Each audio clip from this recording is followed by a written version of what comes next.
بسم اللہ الرحمن الرحیم۔ السلام علیکم۔ شہید یا تو فاعل کے معنی میں ہے یعنی حاضر ہونے والا، کیونکہ شہید موت سے پہلے ہی اپنے مقام پر حاضر ہو جاتا ہے، یعنی اسے دیکھ لیتا ہے، اسی لیے اسے شہید کہتے ہیں۔ یا یہ مفعول کے معنی میں ہے یعنی جس پر حاضر ہوا جائے، کیونکہ فرشتے شہید کے پاس حاضر ہو کر اسے خوشخبری سناتے ہیں، اسی لیے اسے شہید کہتے ہیں۔ ناظرین گرامی، قرآن پاک اور صحیح احادیث میں شہید کی 20 اقسام بیان کی گئی ہیں، یعنی 20 ایسی وجوہات ہیں کہ جن سے مرنے والا شہادت کا درجہ پا لیتا ہے۔ نمبر 1، جو بندہ دین حق کی خاطر قتل ہو جائے اس کو شہید کا درجہ دیا جاتا ہے، سورہ آل عمران۔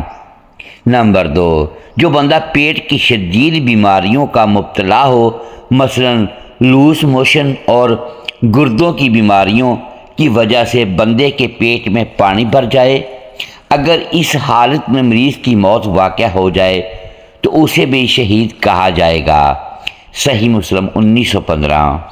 نمبر 3، جس بندے کی موت پانی میں ڈوبنے کی وجہ سے ہو وہ شہید کہلائے گا، صحیح بخاری 2829۔ نمبر 4، اگر کوئی بندہ کسی دیوار یا چھت کے نیچے آ کر مر جائے اسے بھی شہید کا درجہ دیا جاتا ہے، صحیح بخاری 2829۔ نمبر 5، جو بندہ طاعون کی بیماری میں مبتلا ہو اور اگر اس کی موت اس بیماری میں ہی واقع ہو تو اسے بھی شہید کا درجہ ملتا ہے، صحیح بخاری 2829۔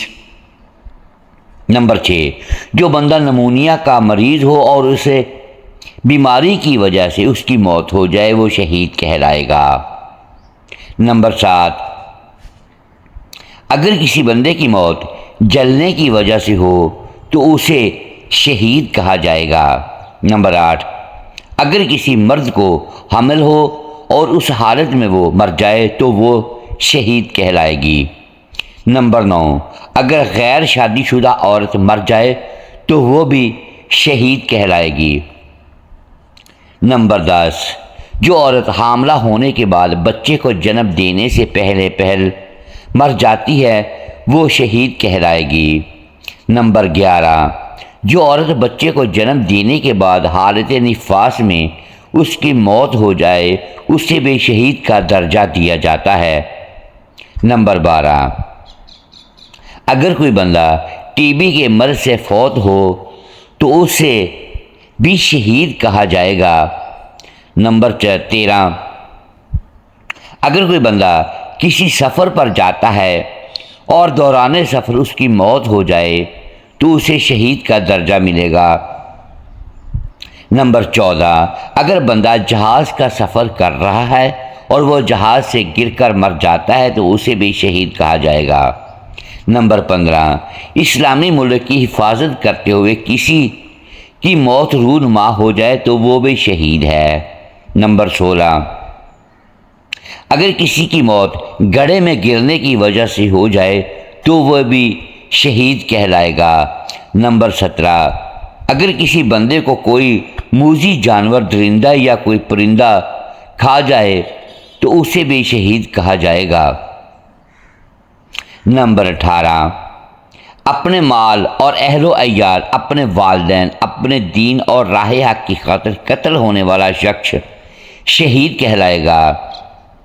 نمبر 19، کسی بے گناہ مسلمان کو حاکم وقت ظلم و تشدد کے طور پر قید خانے میں قید کر دے اور اس حالت میں اس کی موت ہو جائے تو وہ بھی شہید کہلائے گا۔ نمبر 20، جو بندہ دل سے اللہ سے دعا مانگے کہ اے اللہ پاک مجھے شہید کا درجہ نصیب فرما، تو ایسے بندے کی موت اگر بستر پر بھی ہو جائے اور اگر اللہ اس کی دعا قبول فرما لے تو اسے بھی موت کے وقت شہید جتنا ہی ثواب ملے گا۔ محترم ناظرین، امید ہے آج کی یہ ویڈیو آپ کو پسند آئی ہوگی۔ ناظرین گرامی، اگر ہم اس ویڈیو میں الفاظ کی درست کی دانستہ یا دیدہ دانستہ درست نہیں کر پائے تو ہم آپ سے معذرت خواہ ہیں اور اللہ کے حضور معافی کے طلبگار ہیں۔